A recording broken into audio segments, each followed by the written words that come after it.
好多人咧成日講話香港咧冇咩優勢，但係你有冇諗過咧？真正識賺錢嘅人咧，睇法係完全唔同嘅噃。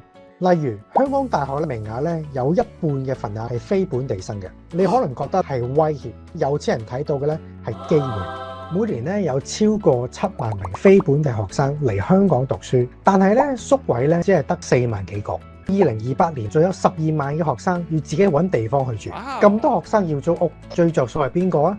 聰明嘅投資者咧已經開始部署㗎啦，買樓啦，租上租，分房，簡單裝修，然後再收租。問題係咧，你知唔知道邊一區最受外地學生歡迎？點樣用最低成本去管理？點樣先至可以做到咧理想嘅回報？唔使自己摸黑試錯，你可以參加 James Sir 嘅分享會，佢會教你咧以上嘅技巧，仲會分享咧頂層嘅思維，令你睇到咧一般人咧睇唔到嘅賺錢機會。